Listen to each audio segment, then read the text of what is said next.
நன்றி.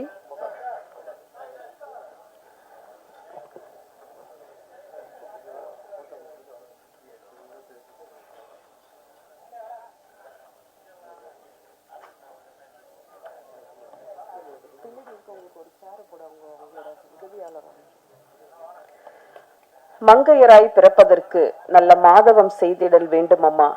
பெண் என்று சொல்லி பின்னுக்கு தள்ளிய காலம் போய் தேரில் வைத்து தேவலோகம் காட்டும் உலகம் அன்பால் அரவணைத்து அன்னை தந்தைக்கு ஆயுள் முழுக்க போற்றிக் கொண்டிருக்க வேண்டும்.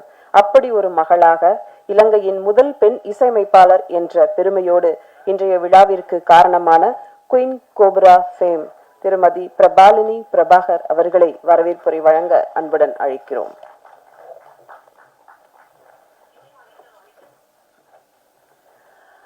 வணக்கம். சபையோருக்கு, இங்கு வந்திருக்கும் பத்திரிகையாளர்களுக்கு, நண்பர்களுக்கு, ஈழத்தமிழர் மக்களுக்கு, இந்திய தமிழ் மக்களுக்கு எல்லோருக்கும் எனது மனமார்ந்த நன்றிகளும் வணக்கங்களும். அது மட்டுமில்ல, இன்னைக்கு இவ்வளவு ஒரு குறுகிய, இவ்வளவு அரசியல் ரீதியில இவ்வளவு பரபரப்பா எல்லாம் நடந்து கொண்டிருக்கும் பொழுதும் திருச்சி சிவா அவர்கள் இந்த மேடையை அலங்கரிக்கிறது எங்களுக்கு ஒரு பெரிய மகிழ்ச்சியான ஒரு தருணம். மிகவும் நன்றி இங்க வரவேற்க ஐயா. திருச்சி சிவா சாரை பத்தி நான் சொல்ல தேவையில்லை, உங்க எல்லாருக்கும் அவரை பத்தி தெரியும். 2007ஆம் ஆண்டுல இருந்து ராஜ்யசபால எங்களுடைய எம்பியாக தமிழ் மக்களின் சார்பில் எங்களுக்காக தன்னுடைய குரல் கொடுத்து எங்களின் தேவைகளை அங்க பூர்த்தி செய்யறதுக்காக வாதாடி போராடி வரும் ஒரு நல்ல அரசியல்வாதி மட்டுமல்ல, ஒரு நல்ல மனிதன். எத்தனையோ நல்ல விடயங்களை அவர்கள் அங்கே பேசி நடாத்தி இருக்கின்றார். அதற்கு எல்லாருக்கும் முதல்ல ஒரு பெரிய நன்றி சொல்றதற்கு கரகோஷம் கொடுத்திருக்கேன்னு சொல்லி கேட்டுக்கிறேன்.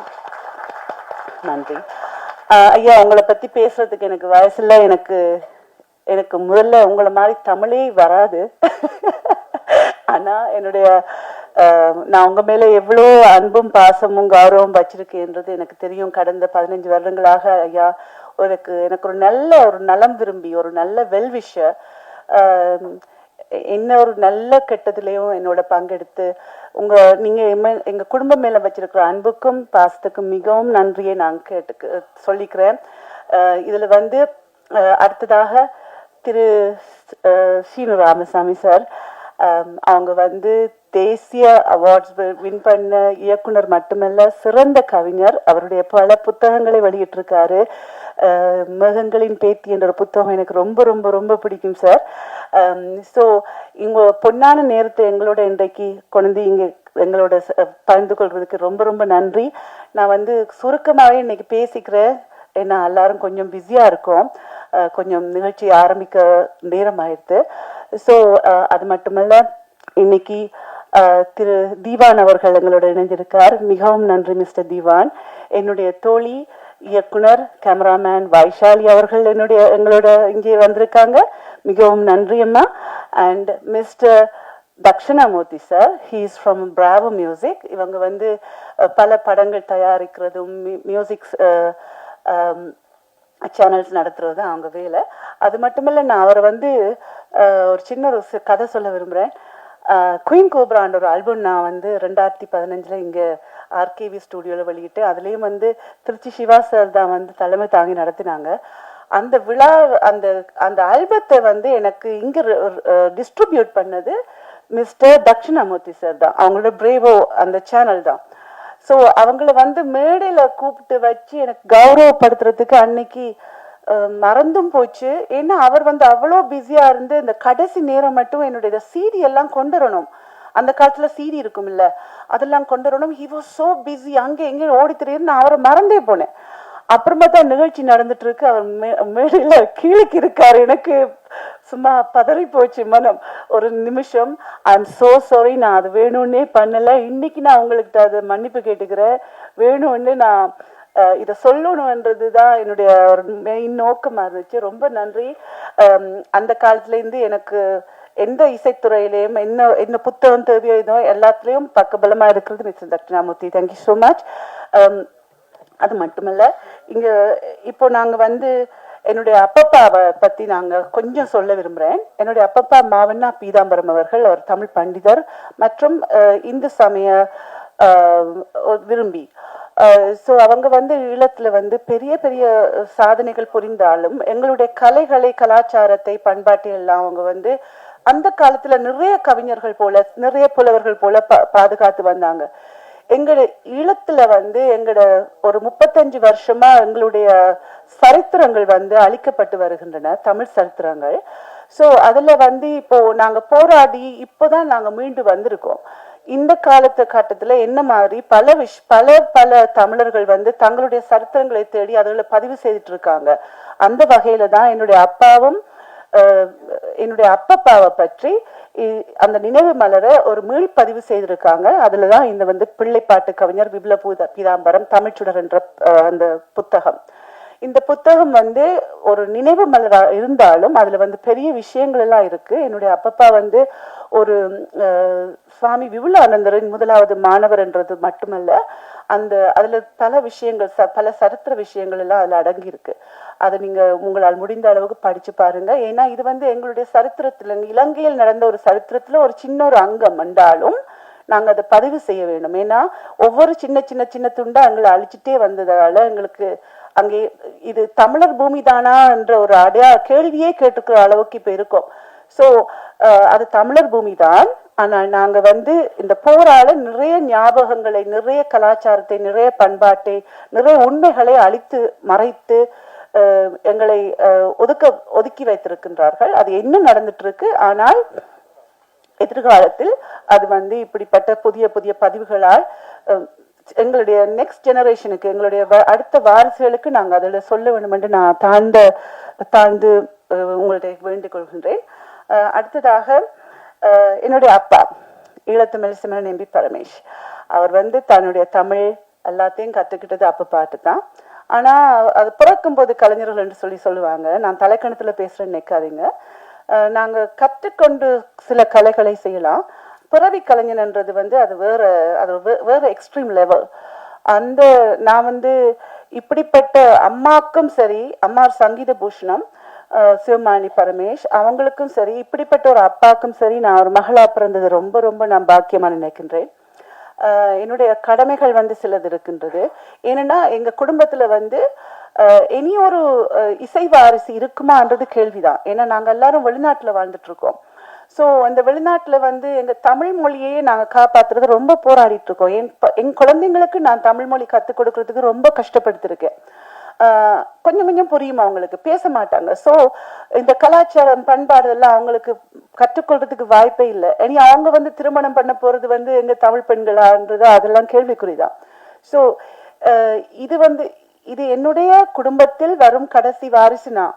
ஈழத்து மெல்லிசை மன்னனின் எம்பி பரமேஷன் கடைசி வாரிசு நான் தான். ஸோ அதனால நான் வந்து இது என்னுடைய ஒரு பெரிய பொறுப்பாக வச்சிருந்தேன். என் அப்பாவை இங்க வந்து மரியாதை கொடுத்து அவருக்கு நல்ல கௌரவம் கொடுக்கணும் என்ற ஒரு ஆசைதான் இந்த விழா. அதான் அவங்க சொல்லியிருந்தாங்க முப்பெரும் விழான்னு சொல்லி. அப்பா எழுதின புத்தகம், நான் வந்து அப்பாவுக்கு செய்யற கௌரவம். நான் மட்டுமில்லை, என்னுடைய சகோதரங்கள் எல்லாரும் ஜெர்மனில இருக்காங்க, பார்த்துட்டு இருக்காங்க. அவங்க எல்லாரும் சேர்ந்து நாங்க செய்யற ஒரு பெரிய கௌரவம் எங்களுடைய அப்பாவுக்கும் எங்களுடைய அம்மாக்கும். எங்களுடைய அம்மா இறந்துட்டாங்க. அவங்க ஆசீர்வாதத்துல எல்லாம் நடந்துட்டு இருக்குன்றது வந்து நான் வந்து உறுதியாக நம்புகின்றேன்.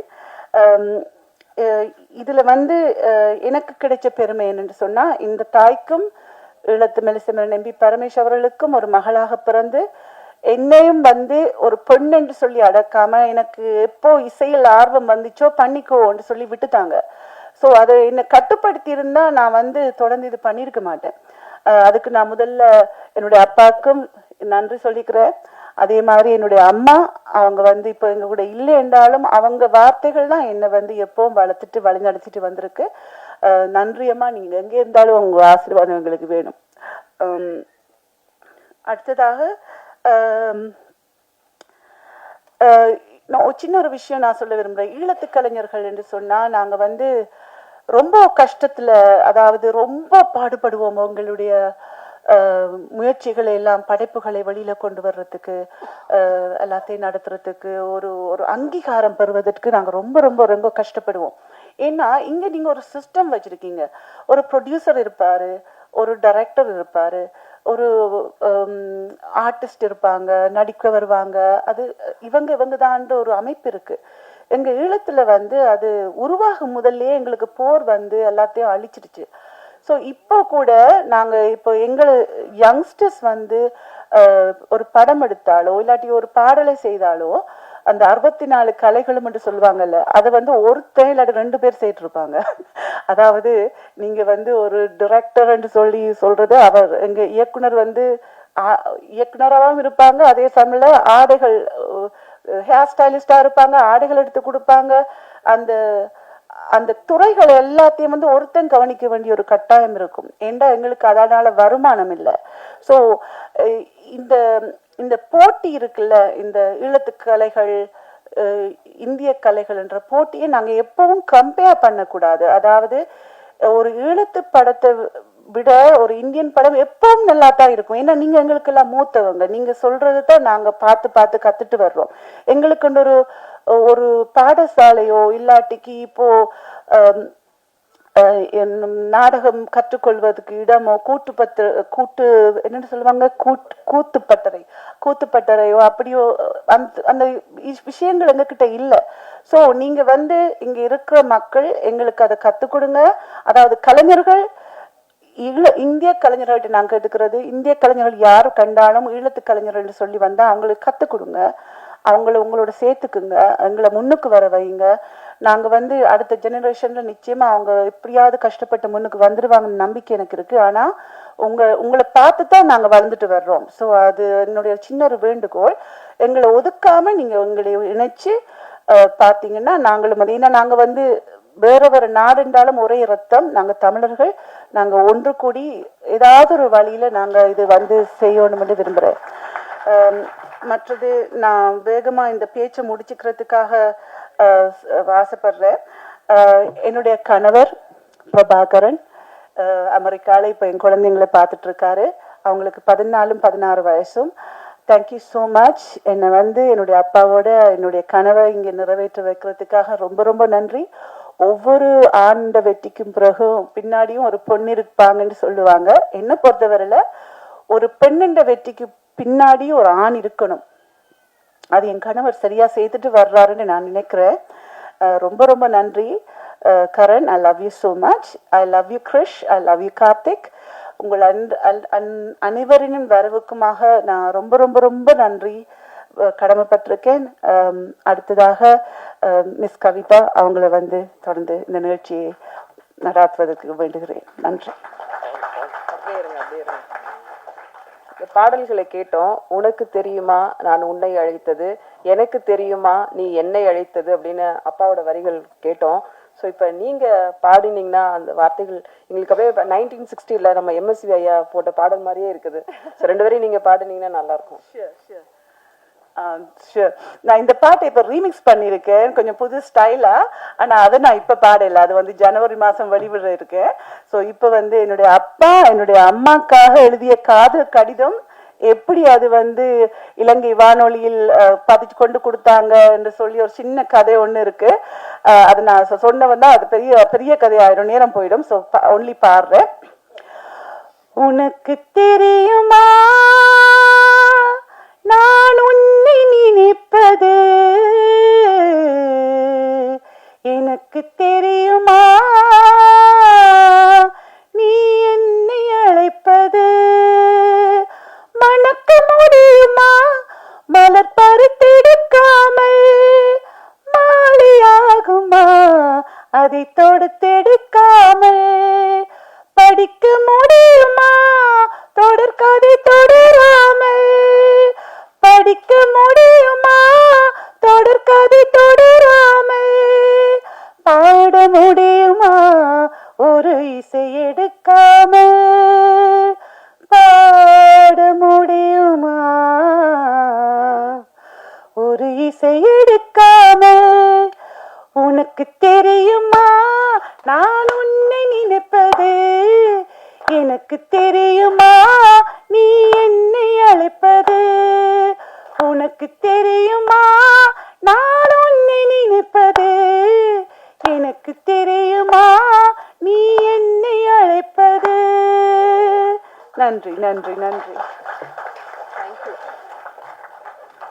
ஐயோ, இன்னும் 2 லைன் பாடக்கூடாதா அப்படிங்கிற மாதிரியான ஒரு அழகான குரல். Thank you so much. அடுத்ததாக நாம் பேச அழைக்கிறோம். மண்ணுக்கும் மக்களுக்குமான பாடல்கள் பல தந்து பன்னிசை கலைஞராக 1/4 நூற்றாண்டு காலத்திற்கு மேலாக பேசப்பட்டு வரும் MP பரமேஷ் ஐயா அவர்களின் விழாவிற்கு வாழ்த்து வந்திருக்கும் மைதீன் அவர்களை இப்போது பேச அழைக்கிறோம்.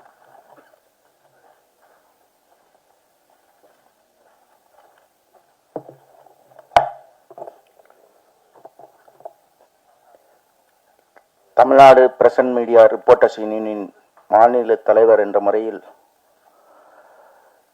இந்த விழாவிற்கு பெருமை சேர்க்கக்கூடிய அளவில் இந்த புத்தகத்தை வெளியிட்டு MP அவர்கள் வெளியிட MP பரமேஸ்வர் அவர்களுடைய இந்த புத்தக வெளியீட்டு விழா சிறப்பாக நாடாளுமன்ற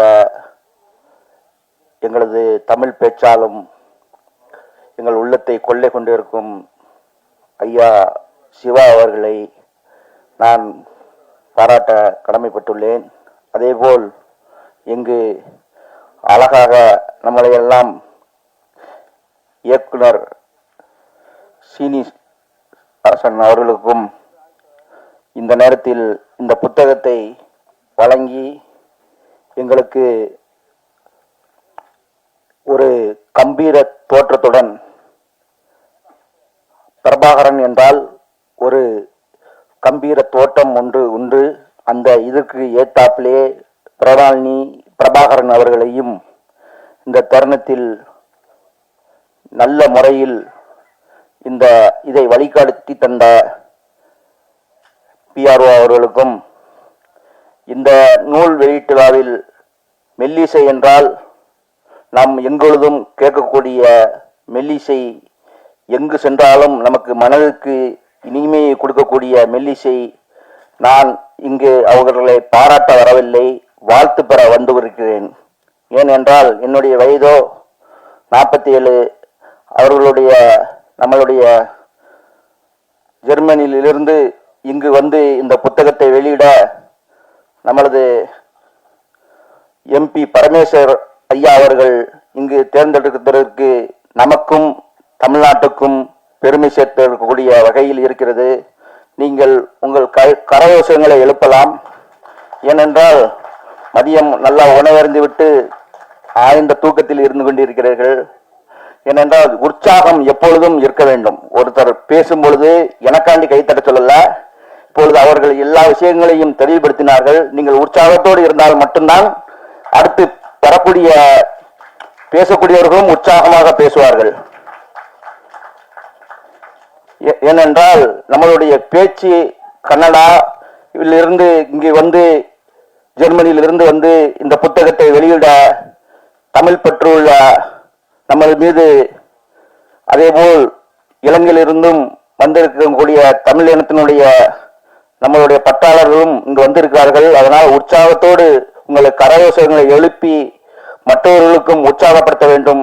என்னென்றால் இப்பொழுது நான் ஒரு சின்ன ஒரு கதையை மட்டும் சொல்லி இதை முடிக்கலாம் என்று நினைக்கிறேன்.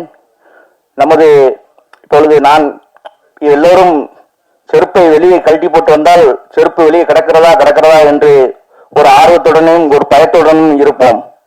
ஏனென்றால் இப்பொழுது நான் தர்காவுக்கு போகும் பழக்கம் உடையவன். தர்காவுக்கு போகும் பொழுது ஒரு சில நபர்கள் செருப்பை பார்த்துட்டு தர்காவுக்கு வருவார்கள், உள்ளே போவார்கள், வெளியே வருவார்கள். ஏன் பதட்டத்தோடு இருக்கிறீர்கள் என்று கேட்டால் செருப்பு வெளியே கிடைக்கிறது, அதனால் தர்காவுக்கு போகக்கூடிய சூழ்நிலை இல்லை என்று சொல்வார்கள். ஆனால் அதன் கூட ஒருத்தர் வந்திருந்தார். அவற்றை கேட்டேன், என்ன பையை மடித்து கையில் வச்சிருக்கிறீர்கள் என்று கேட்டேன். நான் பதட்டத்தோடு இல்லாமல் இருக்கிறதற்கு செருப்பை கையில் எடுத்துக்கொண்டு தர்காவுக்குள் வந்துவிட்டேன் என்று சொல்லி நிம்மதியாக அந்த பிரார்த்தனையை முடித்தார்கள். அதே போல் இப்பொழுது திருப்பரங்குன்றத்தை பற்றி பேசினால் விவாதங்கள் பெரிதாக இருக்கும். அதனால் நான் இந்த தர்காவை பற்றி பேசுகிறேன். ஏனென்றால் இங்கு நாம் உற்சாகத்தோடு இருக்க வேண்டும். பதட்டம் இருந்தால் நமது மனம் பதட்டத்தோடு இருக்கும். வந்திருக்க ஆளுமை உள்ள ஆட்கள், பெரிய அரசியல்வாதிகள், இயக்குநர்கள் இருக்கும் பொழுது உங்கள் கரகோஷத்தை எழுப்பி மகிழ்ச்சியை வெளிப்படுத்த வேண்டும் என்று கூறி கைத்தட்டின 5 பேர்களுக்கு என்னுடைய நன்றியை தெரிவித்துக் கொள்கிறேன். இப்பொழுது இந்த நிகழ்வு இந்த சிறப்பாக நடத்தி தந்த அனைவருக்கும் என் பாராட்டுகளையும் வாழ்த்துக்களையும் தெரிவித்துக் கொண்டு இந்தோடன் முடித்து விடைபெறுகிறேன். நன்றி, வணக்கம்.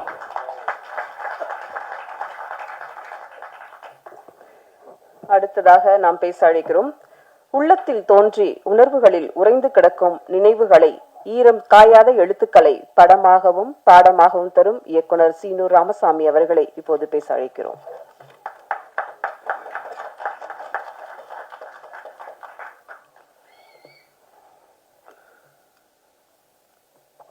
யாரோ ஒரு ஆள் விசில் அடிச்ச மாதிரி தெரிஞ்சுச்சு. அண்ணன் வேற மேடையில் இருக்காரு. இது என்னோட ஏற்பாடு நினைக்க மாட்டாரா? இதுக்கு எனக்கு சம்பந்தமே கிடையாது. இது ஏதோ ஒரு திட்டமிட்ட சதின்னு நினைக்கிறேன். இல்ல யாருன்னே தெரியல. நம்ம வளர்ச்சியில் அக்கறையுள்ள ஒரு 2 பேர் பின்னாடி உட்கார்ந்து விசில் அடிக்கிற மாதிரி தெரியுது. ரொம்ப நன்றி. அந்த 2 பேருக்கு முதல்ல நன்றி. அனைவருக்கும் என்னுடைய அன்பான வணக்கம். இந்த டெல்லி குளிர்கால கூட்டத்தொடரில் அந்த குளிர்கால கூட்டத்தொடருக்கே ஒரு உஷ்ணமா இருக்கக்கூடிய திருச்சி நாடாளுமன்ற உறுப்பினர், கலா ரசிகர், என் அருமை அண்ணன் திருச்சி சிவா அவர்களே, அண்ணன் சிவா அவர்களை பத்தி சொல்லணும்னா, அவர் ஒரு பாராளுமன்ற உறுப்பினராக, மக்கள் தொண்டராக, கொள்கை பேசுபவராக, உண்மையிலேயே பேசுவதற்காகவே படைக்கப்பட்ட ஒரு பிறப்பாக, ஒரு ஒரு ஆயுதமாக தான் நமக்கு தெரியும். நான் அவருடைய பேச்சுக்கு மிகப்பெரிய ரசிகராக இருந்தேன். ஆனால் உண்மையிலேயே பிரபாலினி அவர்களுக்கு இந்த நேரத்தில் அண்ணன் திருச்சி சிவா அவர்களை இந்த விழாவுக்கு அழைச்சதுக்காக முதல்ல என்னுடைய தனிப்பட்ட பாராட்டை நான் தெரிவிச்சுக்கிறேன். ஏன்னா அண்ணன் பேசுவது மட்டுமல்ல, மிக இனிமையாக பாடக்கூடியவர். அதுவும் மொழியின் ருசி அறிந்து, கவிதையின் ருசி அறிந்து, அனுபவித்து அதை பாடக்கூடிய, அதுவும் பழைய பாட்டெல்லாம் அண்ணன் பாட சொல்லி நீங்க கேட்கணும். குறிப்பாக ஹிந்தி பாடல்கள்லாம் ரொம்ப அற்புதமா பாடுவார். அதாவது இசைக்கு இசை ஒரு சர்வதேச மொழி. அந்தந்த ஊர்ல அவங்களோட தாய்மொழியில அது பாடப்படுது. அதனால உலகத்தில் இருக்கக்கூடிய எல்லா மொழி பாடல்களையும் அவர் கேட்பார். அண்ணன் அவர்கள் ஹிந்தி பாடல்களை மிக அற்புதமாக பாடுவார். அதே மாதிரி தமிழ் பாடல்களை, தர்மதுரை வெளியான அந்த இரவு, நான் எடுத்த தர்மதுரை திரைப்படம் வெளியான அந்த இரவில் எனக்கு என்னை தொலைபேசியில் தொடர்பு கொண்டு இந்த படம் மாபெரும் வெற்றி பெறும் என்று முன்கூட்டியே சொன்னவர். அந்த படத்தை அங்குலங்கலமாக அவர் ரசித்தவர். அதிலிருந்து தான் நான் அவரோடு ஐக்கியமான, நான் எடுக்கும் எல்லா படங்களையும் முன்கூட்டியே அவருக்கு நான் காட்டி விடுவேன். அப்படி இந்த அண்ணன் திருச்சி சிவா அவர்கள் இருக்கிற மேடையில், அவர் அருகில் நான் இருப்பது எனக்கு ரொம்ப பெருமை. அந்த வாய்ப்பை எனக்கு தந்த பிரபாலனிக்கு என்னுடைய நன்றி.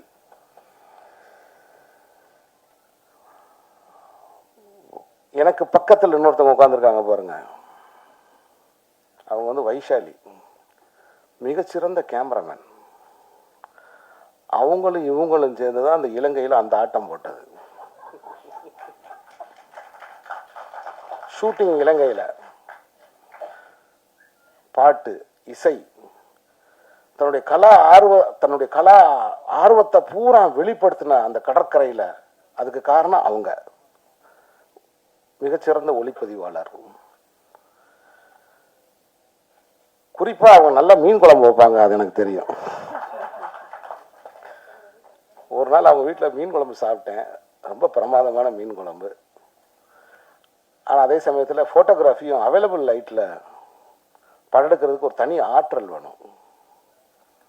ஏன்னா லைட்டு நம்ம பண்ணி எடுக்கிறது வேற, கிடைக்கிற வெளிச்சத்தில் படம் எடுக்கிறது வேற. சூரியன் கொஞ்சம் கொஞ்சமாக நகர்ந்து போய்கிட்டே இருக்கும். ஸோ அதுக்கு தகுந்த மாதிரி அந்த அவைலபிள் ஃபோட்டோகிராஃபிங்கிறது ரொம்ப கஷ்டம். அதில் அவங்க ஒரு மிகச்சிறந்த ஒளிப்பதிவாளர். நான் பிரபாலனி அவர்களை நான் பார்த்த உடனே, பழக ஆரம்பித்த உடனே நான் உண்மையிலே நினச்சேன், ஒரு தகப்பனுக்கு மகள் என்றால் இப்படி பிறக்கணும். ஒரு தகப்பனுக்கு மகள் என்றால் இப்படி பிறக்கணும். அண்ணன் திருச்சி சிவா அவர்களோடு நான் பழகியவன்ற முறையில் அவருடைய 2 பெண் பிள்ளைகளும் அவர்கள் அப்படி ரெண்டு உள்ளங்கையில் வச்சு தாங்கிறத நான் பக்கத்தில் இருந்து பார்த்துருக்கேன். என்னை சிற்றப்பா என்று அழைக்கக்கூடிய அந்த பிள்ளைகள், அதில் ஒருத்தவங்க கவிஞர், தன் தந்தையை பற்றி அதாவது இந்த விழாவுக்கும் அண்ணன் திருச்சி சிவா அவர்களுக்கும் ஒரு டிஸ்கனெக்டட் கனெக்ஷன்ஸ் இருக்கு. என்ன எப்படி இந்த பிரபாலனி தன் தந்தையை தன் உயிரில் சுமந்துக்கிட்டு இருக்காரோ, அது மாதிரி அண்ணனுடைய பிள்ளைகள் இருவரும் அண்ணனை தன் உள்ளங்கையில் தாங்கிறத நான் பக்கத்தில் பார்த்துருக்கேன். தன் தந்தைக்காகவே ஒரு கவிதை நூலை ஒரு மகள் மூத்தவள் எழுதியிருக்காங்க. சின்ன பாப்பா அது வேற மாற்றி சொல்லி, அப்போ நைட் நான் திட்டு வாங்க முடியாது, ஃபோன் பண்ணி சித்தப்பா இப்படி நீங்கள் மாற்றி சொல்லிட்டீங்களே அப்படி. ஸோ அண்ணனுக்கு என்னுடைய வணக்கம். இந்த பிரபாலனி பற்றி சொல்லணும்னா, நீங்கள் பார்க்குற தோற்றத்துக்கும் அவங்களோட நீங்கள் பழகி பார்த்தீங்கன்னா தெரியும், ஒரு குழந்தை மாதிரி. அது பழகினா தெரியாது, ஒரு குழந்தை மாதிரி. தன் தந்தையை அவளுக்கு உயிருக்குயிராக நேசிக்கிற ஒரு ஒரு ஒரு சகோதரி. இந்த ஜென்ரேஷனில் தான் இப்படிப்பட்ட பிள்ளைங்களை பார்க்க முடியும். அடுத்த ஜென்ரேஷனில் இப்படி இருக்குமான்றதுக்கு உத்தரவாதம் நான் சொல்ல முடியாது.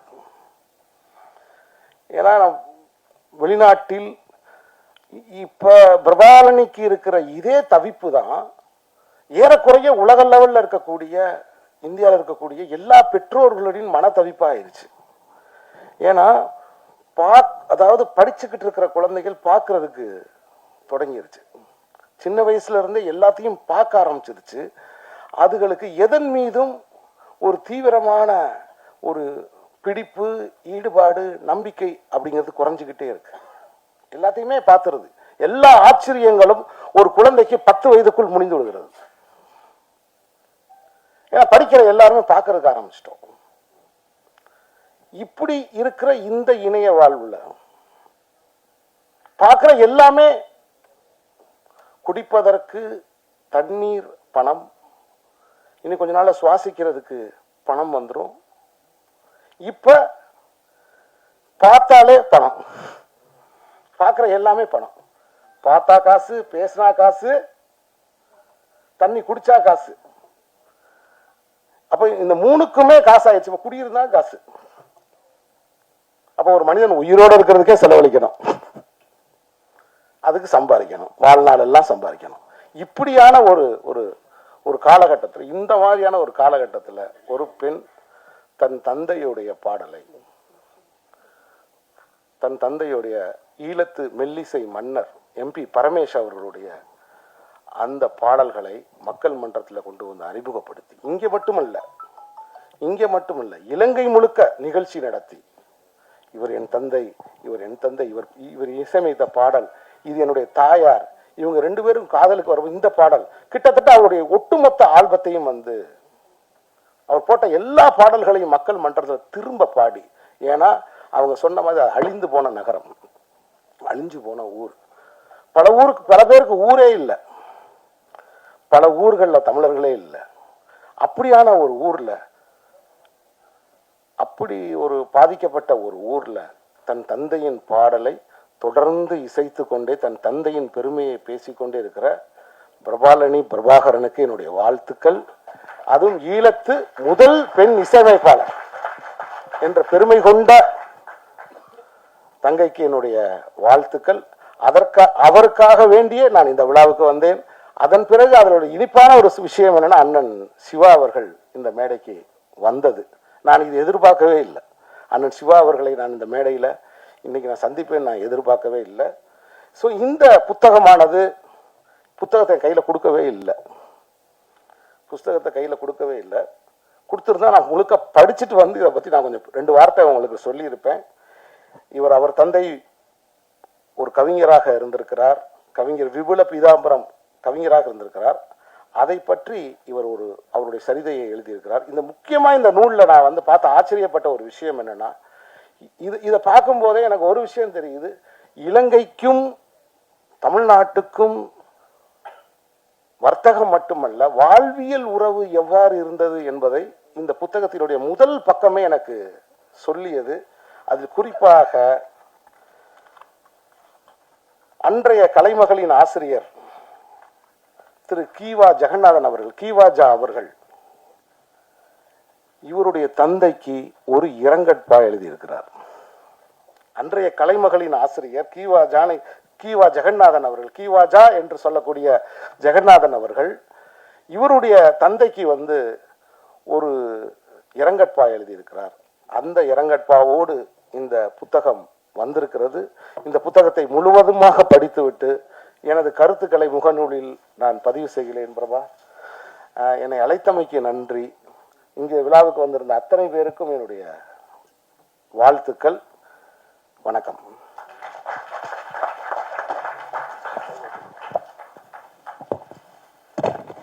நன்றி சார். அடுத்ததாக நாம் பேச அழைக்கிறோம்.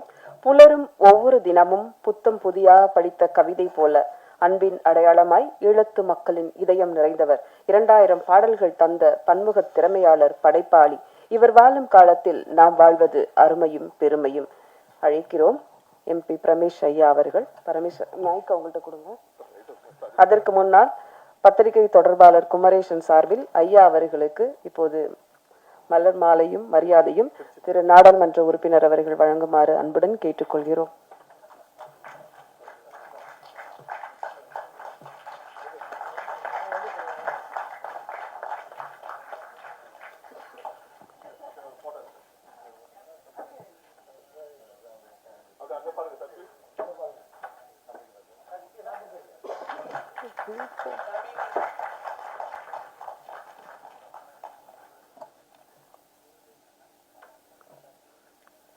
நன்றி.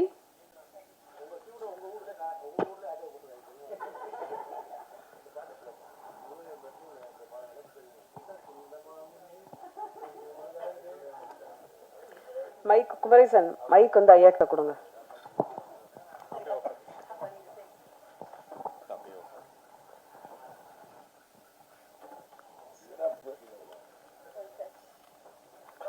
வணக்கம் தமிழ்நாடு. தமிழ்நாட்டுக்கு பக்கத்தில் இருந்து நான் தமிழ்நாட்டை பற்றி பேசுவது எனக்கு ஒரு ஒரு அந்தரம் மட்டும் சொல்வார்கள், அப்படி இருக்கிறது. நன்றி திருச்சி சிவா அவர்களே. திருச்சிக்கும் எனக்கும் பல தொடர்பு இருக்கின்றது. அதாவது சுவாமி விபுலானந்தர் அவர்கள் இறுதியாக சொற்பொழிவாற்றியது திருச்சி வானொலி நிலையத்தில். அந்த நேரத்தில் ஜெயங்கொண்டான், கூத்தபிரான் என்ற 2 அறிவிப்பாளர்கள் இருந்தார்கள். அவர்கள் மூலம்தான் நான் அறிந்தேன். இன்று அவர்கள் இல்லை, காலம் சென்று விட்டார்கள். சுவாமி விவேகானந்தர் அருகில் இருந்தவர் என்னுடைய தந்தையார் பீதாம்பரன் அவர்கள். என்னுடைய தந்தையாரின் மடியில் சுவாமி விவேகானந்தர் அவர்கள் சொற்பொழிவாற்றி கொண்டிருக்கும் பொழுது மயங்கி விழுந்தார்கள். அப்பொழுது மட்டக்களப்புக்கு அவரை எடுத்து சென்றார்கள். அங்கு ஆடி மாதம் 6:50 சுவாமி விவேகானந்தர்கள் காலமானார்கள். அந்த தொடர்பு என்னவோ எனது மகளுடைய குயின் கோப்ரா நிகழ்ச்சிக்கும் வருகை தந்து இந்த நிகழ்ச்சியிலும் வந்து எனக்கு நிகழ்ச்சிக்கு தலைமை தாங்கிய திருச்சி சிவா அவர்களுக்கு நான் மீண்டும் மீண்டும் நன்றி சொல்லிக் கொள்கின்றேன்.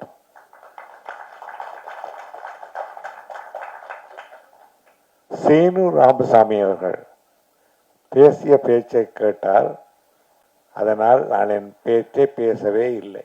நான் என்ன கூற நினைத்தேனோ அதையெல்லாம் அவர் கூறிவிட்டார். அவைதான் தேவை. அவர் கீவா ஜெகன் நானே கூட எடுத்து வந்தார். அதுதான் முக்கியமானது. யார் ஒருவர் யாரால் பாராட்டப்படுகிறார் என்பது முக்கியம். அதுதான் முக்கியம். அன்று என்னுடைய தந்தையாரின் பெருமை அவர் குறிப்பிடாமல் அவர் யாரால் பாராட்டப்பட்ட கிவா ஜெகநாதன் அவர்களால், அதாவது தென்னிந்திய தமிழ்நாட்டு மக்களுக்கு அறிமுகமான பெருமையை அறிந்த கிவா ஜெகநாதன் அவர்களால் என் தந்தையார் பாராட்டப்பட்டார் என்பதுதான் எனக்கும் பெருமை, என் மகளுக்கும் பெருமை. இதுதான் வேண்டும். இதை சீனு ராமசாமி அவர்கள் மிக தெளிவாக சொன்னார்கள். எனவே நான் அதிகம் பேச தேவையில்லை. தமிழ்நாட்டுக்கு என் வாழ்த்துக்கள். இது ஒரு சாதாரண நாடல்ல. லுப்தான்சா இரவு 2:40 3 மணித்தியாலங்கள் லேட்டாக ஆங்கிலத்தில் பேசுகின்றேன், அதை சொல்லுகிறேன். தாமதமாக வருகை தந்தது. அந்த நேரத்தில் கூட சென்னை ஏர்போர்ட் வெட்ட வெளிச்சமாக, என்ன இது திரும்பவும் நான் அமெரிக்காவுக்கு வந்து இறங்கி விட்டேனா என்று ஏதும் பழுது வந்து விட்டதா என்று நான் கேட்கவில்லை மகளிடம். ஆனால் அப்படி இருந்தது. கண்கொள்ளா காட்சி. சும்மா நினைக்காதீர்கள். இன்னும் 10 வருடங்களுக்குள் அமெரிக்காவை விட 10 மடங்கு சிறப்பாக தமிழ்நாடு வந்துவிடும். தமிழ்நாட்டில் எந்த பஞ்சமும் இல்லை. நிச்சயமாக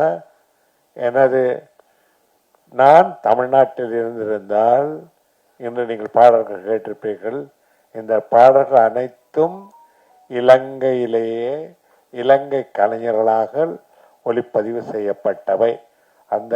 அதற்காக நீங்கள் இலங்கை தமிழ் மக்களுக்கு, இலங்கை டெக்னீஷியன்ஸுக்கு, அதுவும் 50 வருடங்களுக்கு முன்பு அந்த தராதத்தில் இருந்திருக்காள் என்பதற்காக இலங்கை கலைஞர்களுக்கு நீங்கள் ஒரு கைதட்டல் கொடுத்தே வேண்டும். இதை மட்டும்தான் நான் கூறுவேன். சகலவற்றையும் என்னை பற்றியோ இந்த இலங்கை புத்தகத்தை பற்றியோ சீனு ராமசாமி அவர்கள் தாராளமாக கூறிவிட்டார்கள். இப்பொழுது எனது நண்பர், அப்படி கூறுவதும் தவறு நினைக்கிறேன், ஒரு பெரிய இடத்தில் இருக்கின்றார். திருச்சிக்கும் அவருக்கும் என் தந்தையாருக்கும் உள்ள தொடர்பில்லால் அவர் எனக்கு நெருக்கமானதாக இருக்கின்றார். இதனை திரு தட்சிணாமூர்த்தி அவருக்கு நன்றி கூற வேண்டும். இன்று மௌனமாக அமர்ந்து கொண்டிருக்கின்றார்.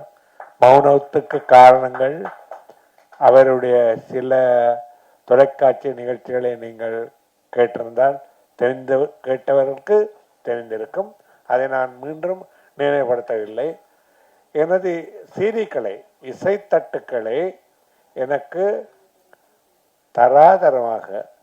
தராதரத்தில் பிரஸ்ஸிங் ரெக்கார்ட்ஸாக சோனி கம்பெனியில்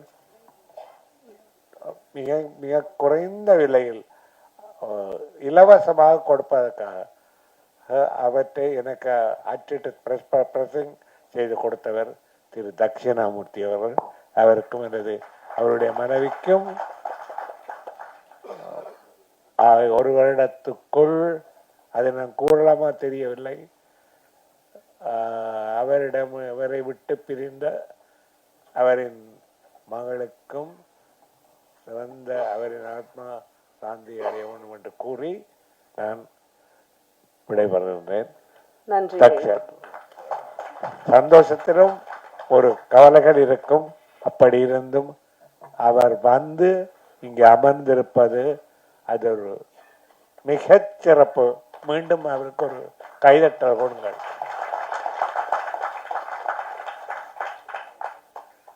என்னை இங்கு தங்க வைத்து எங்களது சுயநத்துடனும் நன்றியோ அல்லது எப்படி சொல்வது, நன்றி தான், அதை விட எதை சொல்வது, எனக்காக உபசரிப்பை கொடுத்த வைஷாலி அவர்களுக்கும் எனது நன்றியை கூறி விடைபெறுகின்றேன். என் மகளுக்கும் மிகுந்த நன்றி கூட ஒன்றுக்கு அவசியம் இல்லை என்று இல்லை.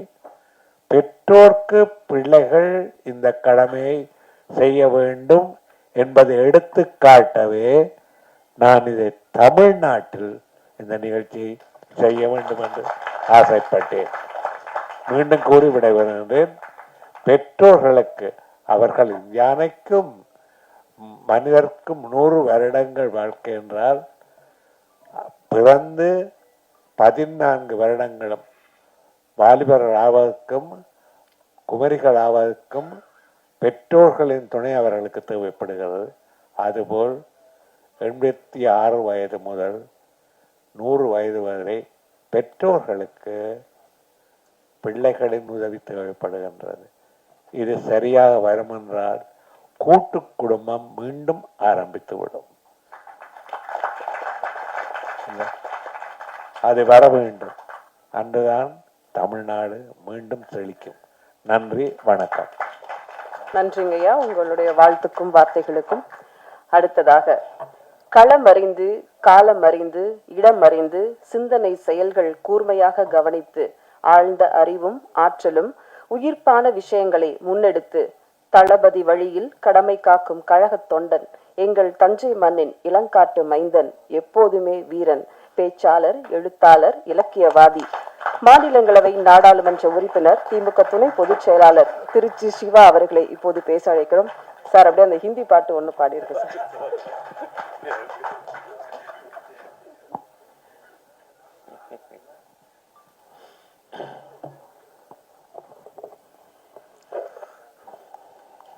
ஈழத்து மெல்லிசை மன்னர்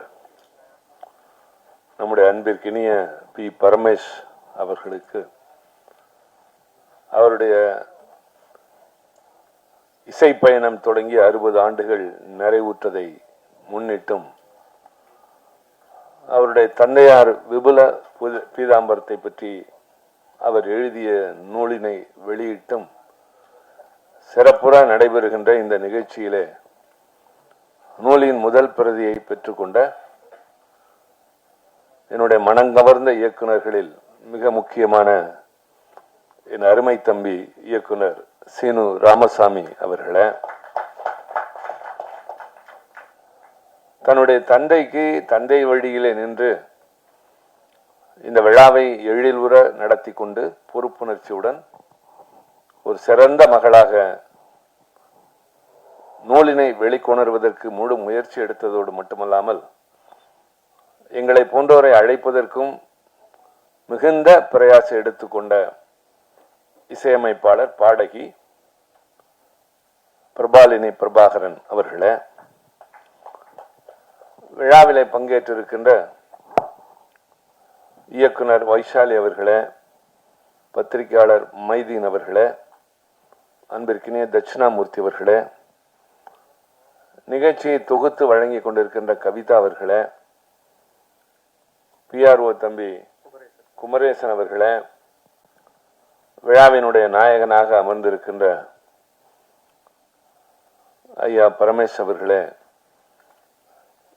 நிகழ்ச்சியிலே பங்கேற்றிருக்கின்ற ஈழ நாட்டு சொந்தங்களே, தமிழ்நாட்டின் சொந்தங்களே, பத்திரிகையாளர்களே, சிறப்பு அழைப்பாளர்களே, உங்கள் அனைவருக்கும் என்னுடைய அன்பான வணக்கம்.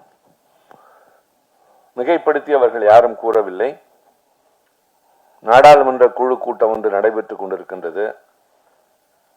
அதில் இருந்து கடந்து வந்து காலையில் தமிழ்நாடு அரசினுடைய சுற்றுலாத்துறை தமிழ்நாட்டில் உள்ள சிறப்பான விழாக்களை பற்றி, திருவிழாக்களை பற்றி இந்து குழுமத்தின் சார்பிலே இணைந்து வெளியிட்ட ஒரு நூலினை வெளியிட்டு இப்பொழுது உங்கள் நிகழ்ச்சியை முடித்து மீண்டும் நான் நாடாளுமன்ற குழு கூட்டத்திற்கு சென்று மாலையில் பொதுக்கூட்டத்தில் கலந்து கொள்ள வேண்டிய ஒரு கடமையும் பொறுப்பும் உள்ளவனாக வந்திருக்கின்றேன்.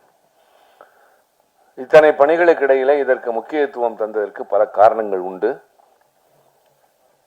திரு பரமேஷ் அவர்கள் மீது நாம் கொண்டிருக்கின்ற அன்பினை வெளிக்காட்ட இது போன்ற நிகழ்ச்சிகளில் பங்கேற்பது, பிரபாலினி போன்றவர்கள் எடுக்கின்ற முயற்சியை பாராட்டுவதற்கு, இவரை போல எல்லா பிள்ளைகளும் இருக்க வேண்டும் என்று ஊக்கப்படுத்துவதற்கு, இசையிலே நாம் கொண்டிருக்கின்ற ஆர்வம் எந்த அளவிற்கு என்பதை நம்மை அறியாமல் மற்றவர்களுக்கு உணர்த்துவதற்கு இந்த விழாக்கள் பயன்படுகின்றன.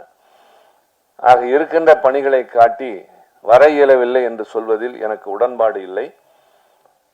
சிறிது நேரம் இருக்கலாம் என்று வந்தவனை நீண்ட நேரம் இருக்க வைத்தார்கள். இருந்ததில் ஒன்றும் வருத்தமில்லை. பிரபாவினுடைய உரையிலிருந்து அனைவருடைய உரையும் மனம் கவர்கின்ற அளவில் இருந்தது. தம்பி சீனு அவர்கள் பேசுகிற போது பலவற்றை எடுத்து சொன்னார். நூலினை என்னிடமிருந்து பெற்று அதற்குள்ளாக ஒரு நல்ல இயக்குனர் என்பதற்கு அடையாளமாக அதில் சில பக்கங்களை படித்துவிட்டு அதையும் இந்த இடத்துல குறிப்பிட்டு பேசினார். ஒரு காலத்தில் தமிழ்நாட்டில் வானொலி இருந்தது. ஆனால் இசை என்று சொன்னால் இலங்கை வானொலி மட்டும்தான் நமக்கெல்லாம். பழைய தமிழ் பாடல்களை இலங்கை வானொலி போல இந்திய நாட்டினுடைய வானொலி நிலையம் ஒளிபரப்பியது இல்லை. சில பேருடைய உரைகளை கேட்டிருப்போம். அவர் இங்கே சொன்னதை போல விபுலானந்தரை பற்றி, கூத்தபிரான், ஜெயங்கொண்டான் என்பதெல்லாம் ரேடியோ அண்ணா இதெல்லாம் அந்த காலத்தில் இருந்த பிள்ளைகளுக்கு தெரியும். அதே போல நான் இவருடைய இந்த புகழ்பெற்ற பாடல், உனக்கு தெரியுமா நான் உன்னை நினைப்பது, எனக்கு தெரியுமா நீ என்னை அழைப்பது என்ற அந்த பாடல் நான் பள்ளியிலே படித்துக் கொண்டிருந்த போது வந்தது. கல்லூரிக்கு சென்ற போது வேறு சில இலங்கை பாடல்கள் மிகவும் பிரபலமாகிவிட்டன. சின்ன மாமியை போன்ற பாடல்கள், சுராங்கனி போன்ற பாடல்கள் எல்லாம். ஆனால் இந்த பாடல் மனதிலே ஒலித்து கொண்டே இருக்கும். அவருடைய குரல், அந்த சொற்கள், அதில் இருக்கிற ஆழம், பொருள். ஆக அந்த நல்ல பாடலில் அவருக்கு கிடைத்த பரிசு என்பது பல விருதுகள் என்பது அல்ல, சிவமாலினியை போல ஒரு அருமையான பெண் அவருக்கு துணைவியாக கிடைத்திருக்கிறார். அந்த பாடல் அவரை நினைத்துதான் பாடியதாக கூட இந்த இடத்துல காணொலியிலே காட்டினார்கள். காதலை வெளிப்படுத்துவதற்கு கடிதங்கள் எழுதுவது தொலைதூரம் என்ற நிலையில், இப்போது இருப்பதை போல செல்லிட பேசிகள் இல்லாத நிலையில், வீடியோ கான்பரன்ஸ் இல்லாத காலத்தில் ஒரு பாடலின் மூலமாக அது காற்றிலே தவழ்ந்து வந்ததன் மூலமாக இந்தியாவில் இருந்த ஒரு சங்கீத பூஷணத்தை கொண்டு சென்ற ஒரு கள்ளன் பரமேஷ் அவர்கள். இது பாராட்டப்பட வேண்டியதுதான். ஆக எல்லோருக்கும் அவர் அதிலே ஒரு வழிகாட்டி. மென்மையாக அணுகுமுறையின் மூலம் ஒரு பெண்ணினுடைய மனதை வெல்லலாம். வேறு சில அணுகுமுறைகள் என்பது தோற்றத்தில் வேண்டுமானால் பெரிதாக தெரியும், ஆனால் பயனளிக்காது என்பதற்கு இவர் ஒரு பெரிய உதாரணம். இந்த இருவரும் ஈன்றெடுத்த பிள்ளைகளில் இன்றைக்கு பிரபாலினி நம்முடைய அனைவருக்கும் அறிமுகமானவர். ஜெர்மனியில் வாழ்ந்து கொண்டிருந்தாலும், இவர் அமெரிக்காவில் வாழ்ந்து கொண்டிருந்தாலும் அடிக்கடி தமிழ்நாட்டுக்கு வந்துவிட்டு போகிறவர்கள். நான் ஒரு முறை திரு பரமேஷ் அவர்களுக்கு என்ன செய்யலாம் என்று எண்ணிய பொழுது எனக்கு அவருக்கு தரக்கூடிய அளவிற்கு பரிசு எதுவும் தரவில்லை. அவரை இசைஞானி இளையராஜா அவரிடம் அழைத்து சென்று அறிமுகப்படுத்தினேன். அவர் யார் என்பதை சொன்னவுடன் அவர் மிகுந்த பரவசப்பட்டார். ஒரு காலத்தில் இவருடைய பாடல்கள் எவ்வளவு ஈர்ப்புடையவை என்பதை பற்றியெல்லாம் கூட சொன்னார். அவர் தன்னுடைய தந்தையை பற்றி நூல் எழுதியிருக்கிறார். தந்தைக்கு 60 ஆண்டுகள் இசை வாழ்வுக்கு என்று சொல்லி மகள் விழா எடுக்கிறார். நான் நம்முடைய மெல்லிசை பாடகி, மிகச்சிறந்த பின்னணி பாடகி அம்மையார் பி சுசீலா, இந்திய நாட்டின் இணையற்ற பாடகி, தமிழில் இருந்த காரணத்தினால் வடக்கே சென்று சேரவில்லை. நான் அண்மையில் நாடாளுமன்றத்தில் பேசியதை போல தமிழ்நாட்டில் இருந்த விடுதலை போராட்ட வீரர்கள் பல பேர் வடபுலம் இன்னும் அறியவில்லை என்ற ஆதங்கத்தை நான் வெளிப்படுத்தினேன். பல பேர் கேட்டிருக்க கூடும். எவ்வளவு திறமை, எவ்வளவு தியாகம் இருந்தாலும் கூட தமிழ்நாடு என்ற காரணத்தினால் அவர்களை அறிவதில்லை. திருவள்ளுவர் என்பவரை இப்பொழுதுதான் கொண்டு சேர்த்து கொண்டிருக்கிறோம். ஆனால் கடைசி மனிதன் வரை யாரும் அறியவில்லை என்பதை நாம் வருத்தத்தோடு ஒத்துக்கொள்ளத்தான் வேண்டும். ஷேக்ஸ்பியரை எல்லோரும் அறிவார்கள், வால்மீகியை அறிவார்கள், கம்பனை தமிழ்நாடு மட்டும்தான் அறியும். அதுபோல திருவள்ளுவரை அறியாது என்று சொல்வதை போல திருமதி பி சுசிலா அவர்களை பற்றி நான் வடக்கே இருப்பவரிடம் அவர்கள் சொன்னதைப் போல நான் அங்கிருக்கிற தோழர்களுடைய மனமகிழ்ச்சிக்காக எனக்கு இந்தி தெரியாது, ஆங்கிலத்திலே அந்த பாடலை வைத்துக்கொண்டு நான் இந்தி பாடல்கள் கேட்டு பழகிய காரணத்தினால் பாடுவது வழக்கம். அப்பொழுது பல பாடல்கள் இந்தியில் இருப்பதைப் போலவே தமிழில் இருப்பதை பார்த்து அவர்கள் எப்படி என்று கேட்பார்கள். இங்கே உங்களுக்கு எப்படி லதா மங்கேஷ்கர் அவர்களோ அதுபோல எங்களுக்கு பி சுசீலா. எங்களுக்கு அவரை தெரியும், உங்களுக்கு இவரை தெரியாது. காரணம், நாங்கள் மொழியை பார்ப்பதில்லை, ஒருவருடைய திறமையை பார்க்கிறோம், அதை போற்றுகிறோம். அதே போலத்தான் இந்த அம்மையாரை பற்றி நான் அங்கே பெரிய அளவிலே சொல்லுவேன். எனக்கு கிடைத்த வாய்ப்புகள் எல்லாம் ரொம்ப பெரியது. நான் ரொம்ப மனதிலே கொண்டாடியவர்கள் எல்லாம் எனக்கு நெருங்கியவர்களாக மாறி இருக்கிறார்கள். திருமதி லதா மங்கேஷ்கர் அவர்கள் நாடாளுமன்ற நியமன உறுப்பினராக உள்ளே நுழைந்து முதலில் உட்கார்ந்தது எனக்கு அருகில்தான். அன்றைக்கு பார்த்து அவருக்கு ஒரு வாக்களிக்கின்ற ஒரு சூழல் வந்தது. அந்த மின்னணு பொத்தானை அழித்துவதற்கு அவருக்கு தெரியவில்லை. நான் தான் சொல்லிக் கொடுத்தேன். செய்து முடித்தவுடன் ரொம்ப நன்றி என்றார்கள். இல்லையம்மா, உங்களுக்கு தான் நன்றி, என்னை தினந்தோறும் தூங்க வைப்பவர் நீங்கள் என்று. அது மாதிரி மிகப்பெரிய திரைப்பட கலைஞர்கள், இள வயதில் பார்த்த தாரா சிங், திலீப் குமார், ராஜேஷ் கண்ணா, ஷபானா ஆஸ்மி, இவர் திரைப்பட கலைஞர்கள் எல்லாம் அங்கு இருந்திருக்கிறார்கள். புகழ்பெற்ற எழுத்தாளர்கள் குல்தீப் நய்யார் போன்றவர்களே இருந்திருக்கிறார்கள். சொல்லிக்கொண்டே போகிற நீண்ட வரிசை அது. பெரிய அரசியல் தலைவர்களோடும் நான் பணியாற்றுகின்ற பெருமையை பெற்றிருக்கிறேன். அதுபோல அம்மையார் சுசீலா அவர்களுக்கு அவர் திரை உலகத்திற்கு வந்து 60 ஆண்டுகள் ஆனதை ஒட்டி நான் திருச்சியிலே ஒரு மிகப்பெரிய பாராட்டு விழா நடத்தினேன். அவர் எதிர்பார்க்கவில்லை. ஒரு முறை திருச்சிக்கு அவர் வருகை தந்த போது அந்த விழாவில் நானும் கலந்து கொண்டேன், அவர் மீது கொண்ட ஈடுபாட்டின் காரணமாக. ஆனால் அந்த விழாவில் சொற்பமானவர்கள் தான் இருந்தார்கள். அப்போது நான் தனியாக அவரிடம் சொன்னேன், இது மாதிரி விழாக்களுக்கு வராதீர்கள், உங்களை பற்றி உங்களுக்கே தெரியவில்லை, யார் அடைத்தாலும் வருவது என்ற பழக்கம் வேண்டாம், அடுத்த முறை இனி திருச்சிக்கு வந்தால் என்னை மீறி வரக்கூடாது என்று சொன்னேன். அவர்கள் ஏதோ அதை விளையாட்டாக எடுத்துக்கொண்டார்கள்.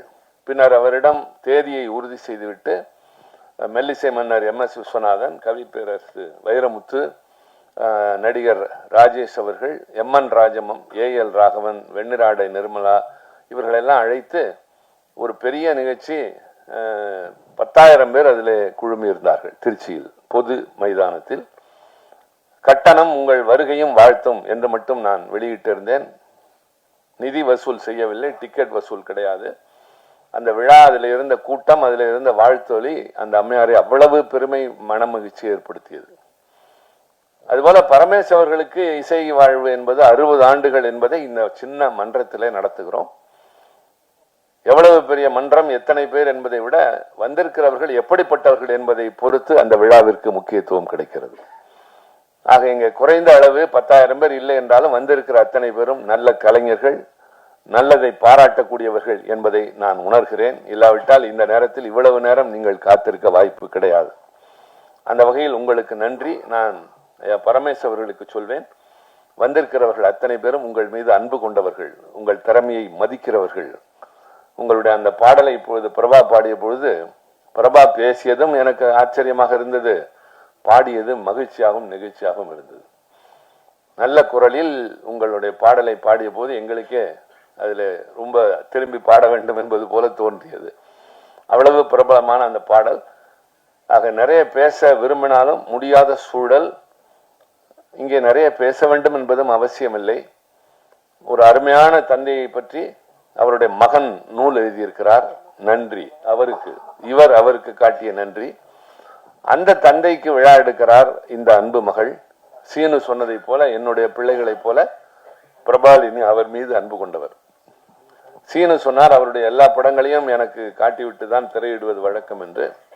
இன்னொன்றையும் சொல்கிறேன், கதையே எனக்கு சொல்லிவிட்டு தான் படம் எடுப்பார். திரைத்துறையில் அனுபவம் மிக்கவர்கள் நிறைய பேர் இருப்பீர்கள். இந்த இயக்குனரிடம் கதை கேட்கிற அளவிற்கு பொறுமை என்பது ரொம்ப பெரிய விஷயம்.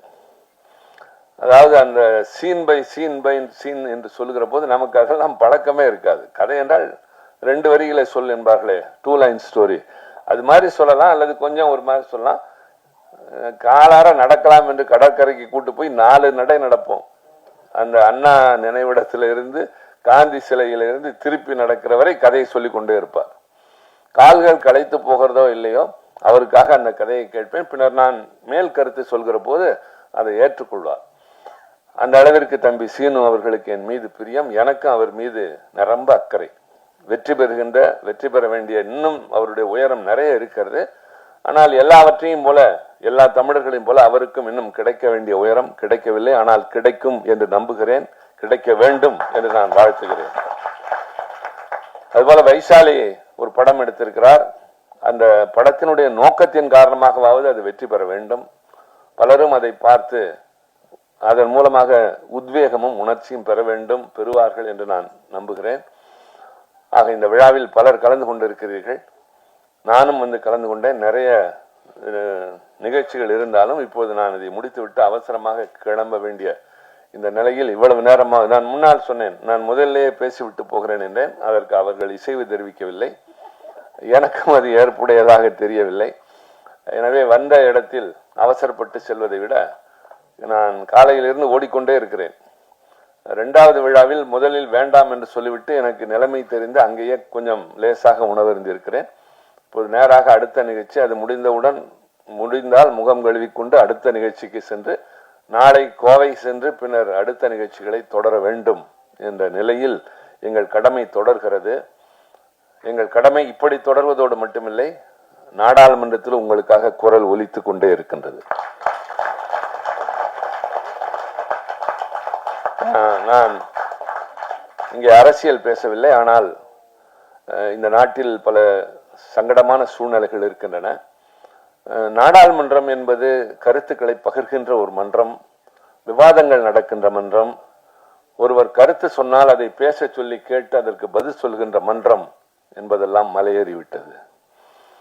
எங்களை போன்றவர்கள் எங்களுடைய இயல்புகளை, தன்மைகளை மறந்து பேசுவதற்கு வாய்ப்பு கேட்டு போராடுவதும், உரத்த குரல் எடுத்து கத்துவதும், பின்னர் பேசுகிற போது அதற்கு குறுக்கீடு வருவதும், அதையும் மீறி எல்லாவற்றையும் பதிவு செய்கிறோம் என்கிற சங்கடங்கள் எல்லாம் எங்களுக்கு இருக்கின்றன.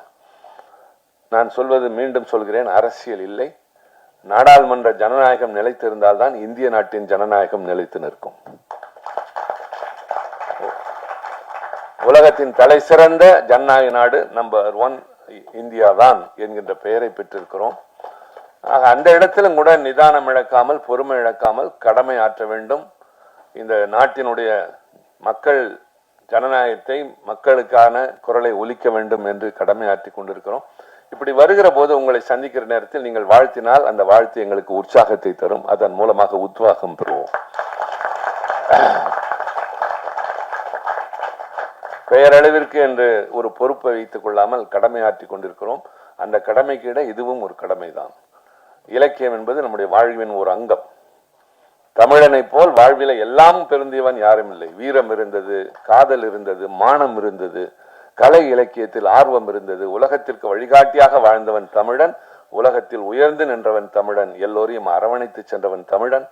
உன் ஊர் எது என்று கேட்டபோது எல்லா ஊரும் என் ஊர் என்று சொன்ன பரந்த மனப்பான்மை தமிழனுக்கு மட்டும்தான் இருந்தது. உன் உறவினர் யார் என்ற போது என் சாதிக்காரன் என்று சொல்லவில்லை, எல்லோரும் என் உறவினர் என்று சொல்லிதான் யாதும் ஊரே யாவரும் கேளிருந்தோம். தம்பி சீனு சொன்னார், ஒரு ஊர் அழிந்து விட்டது என்றார். இல்லை தம்பி, அழிக்கப்பட்டது. கண்ணீரும் கம்பளையுமாக இவர்கள் எல்லாம் அங்கிருந்து தப்பி ஓடி பதறி வந்தது. 1.5 லட்சம் இன்னும் அகதிகள் இங்கு இருக்கிறார்கள், குடியுரிமை இல்லாமல். குடியுரிமை இல்லை என்றால் அங்கும் செல்ல முடியாது, இங்கும் செல்ல முடியாது, வேறு எங்கும் செல்ல முடியாது. அவர்களுக்கு ஆதார் அட்டை கிடையாது, அவர்களுக்கு ஓட்டுரிமை கிடையாது, உழைத்து சம்பாதித்தால் ஒரு சொத்து வாங்க முடியாது. அதற்காக அவர்களுக்கு குடியுரிமை வேண்டும் என்று நான் கொண்டு வந்த ஒரு திருத்தத்தை அந்த நாடாளுமன்றத்தில் தோற்கடித்தார்கள். அதற்கும் தமிழர்கள் தான் காரணம். நான் வேறு எதையும் சொல்ல விரும்பவில்லை. அது மாதிரி பல நேரங்களில் இவர்களை நினைத்து கண்ணீர் விட்டிருக்கிறோம், கை கொடுத்திருக்கிறோம், காப்பாற்ற வேண்டும் என்று துடித்திருக்கிறோம். இப்பொழுது ஓரளவிற்கு இங்கு வந்திருக்கிறவர்கள் நல்ல நிலையில் இருக்கிறார்கள், அங்கு இருப்பவர்கள் இன்னும் வதங்கி கொண்டுதான் இருக்கிறார்கள். ஒரு காலத்தில் யாழ்ப்பாணத்தினுடைய நூலகம் எரிக்கப்பட்டது, யாழ்ப்பாணத்திலே ஒலிக்கப்பட்ட அந்த இலங்கை வானொலியின் குரல் நெரிக்கப்பட்டது. அதில் கேட்ட அருமையான இந்த தமிழ் மொழி இருக்கிறது அல்லவா, மொழி, அவர்கள் பேசுகிற மொழியே ஒரு அழகு மொழி, கொஞ்சு மொழி. நாம் பேசுவதெல்லாம் தமிழ் மொழி, செம்மொழி, அது கொஞ்சு மொழி. கேட்கிற போதே அப்படி உற்சாகமாக உணர்ச்சியாக இருக்கும். பேச சொல்லி கேட்டுக்கொண்டே இருக்கலாம் போல இருக்கும். பிரபாலினியை நான் பார்ப்பதில்லை, பேசுவதைத்தான் கேட்பேன். சீனு தான் பார்த்து கொண்டிருப்பார், அவர் இயக்குனர் என்ற காரணத்தால். அதனால்தான் அவர் சொன்னார் தோற்றத்திற்கும் குணத்திற்கும் சம்பந்தம் இல்லை என்று சொன்னார். எனக்கு பிரபா தொலைபேசியில் பேசினாலும் சரி, நேரில் பார்த்தாலும் சரி, அந்த தமிழும் அந்த குரலும் மட்டும்தான் என் காதில் கேட்கும். அதை இன்றைக்கு இசையாகவும் கேட்டேன். மகிழ்ச்சி பிரபா. வந்திருந்த அனைவருக்கும் நன்றி. உங்களை மீண்டும் சந்திப்போம். நன்றி, வணக்கம்.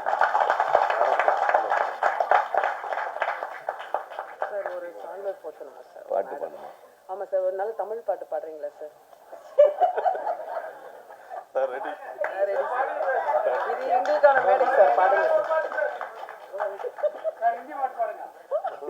யாரு தமிழ் பாட்டு பாடுங்க சார். அங்கதான், அது அங்கதான். சரி சார், தமிழ் பாட்டு பாடுங்க. தமிழ் பாட்டு பாடுவேன். ஏன் அங்கேயே நான் தமிழ் தான் பாடுவேன். தமிழ்ல மாதிரி இருக்க அந்த மாதிரி. சரி, அன்பு குரல் அதுக்கான வேண்டுகோள்.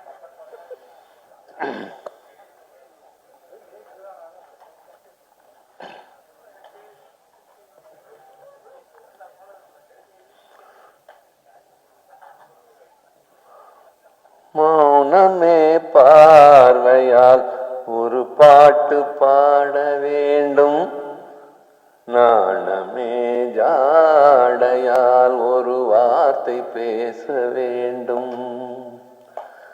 மௌனமே பார்வையால் ஒரு பாட்டு பாட வேண்டும், நாணமே ஜாடையால் ஒரு வார்த்தை பேச வேண்டும். அல்லிக்கொடியே உந்தன் முல்லை இதழும் தேனாறு போல பொங்கி வர வேண்டும், வர வேண்டும். அல்லிக்கொடியே உந்தன் முல்லை இதழும் தேனாறு போல பொங்கி வர வேண்டும். அங்கம் தழுவும் வண்ண தங்க நகை போல் என்னை அள்ளி சூடி கொண்டு விட வேண்டும், என்னை அள்ளி சூடி கொண்டு விட வேண்டும். மௌனமே பார்வையார் ஒரு பாட்டு பாட வேண்டும், நாணமே ஜாடையால் ஒரு வார்த்தை பேச வேண்டும். முத்துச்சரமே என் பக்கம் இருந்தால் வேறென்ன வார்த்தை சொல்ல மொழி வேண்டும், மொழி வேண்டும். முத்துச்சரமே என் பக்கம் இருந்தால் வேறு வார்த்தை சொல்ல என்ன மொழி வேண்டும். முன்னம் இருக்கும் இந்த சின்ன முகத்தில் பல மொழிகள் பாடம் பெற வர வேண்டும், பல மொழிகள் பாடம் பெற வர வேண்டும். மௌனமே பார்வையா ஒரு பாட்டு பாட வேண்டும், நாணமே ஜாடையால் ஒரு வார்த்தை பேச வேண்டும்.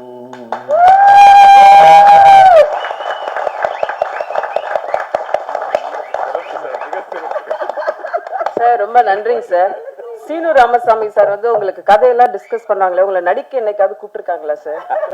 பாட்டு பாட கூப்பிட்டீங்களா? இப்போது சார் அவர்கள் வந்து பிரபாலினி மேடம் அவர்களுக்கு மரியாதை செய்வாங்க. PRO குமரேசன் அவர்களுக்கும் ஒரு சின்ன மரியாதை.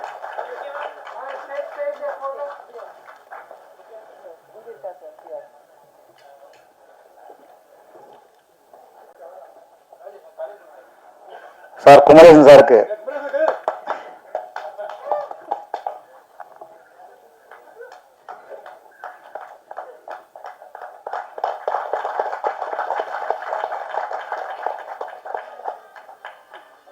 சிவா சார், சீனிவாசன் சார், உங்களுக்கு ஒரு வேண்டுகோள். அதாவது ஈழத்து மெல்லிசை மன்னருக்கு வந்து மிகப்பெரிய பாராட்டு விழா நடக்குது. இந்த விழாவில் ஒரு சின்ன விழாவை நாங்களும் ஒரு விழா நடத்திக்கிறோம். அதாவது தமிழ் சினிமாவில் ஆண்டுக்கு 250 படங்களுக்கு மேல வெளியாகுது.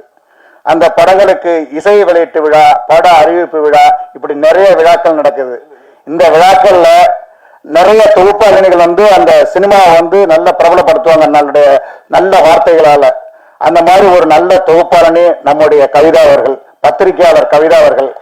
அதாவது கிட்டத்தட்ட வந்து ஏராளமான படங்களுக்கு, அதாவது இந்த வருஷம் 250 படம் ரிலீஸ் ஆயிருக்குன்னா அதுல பெரும்பான்மையான படங்களுக்கு வந்து இவர் தான் தன்னுடைய அழகு தமிழால் அற்புதமான வார்த்தைகளால் வந்து தொகுப்புரை வழங்கியிருக்காங்க. அவங்களுக்கு உங்களுடைய அந்த வாழ்த்தை தெரிவிக்கணும் சார். நன்றி.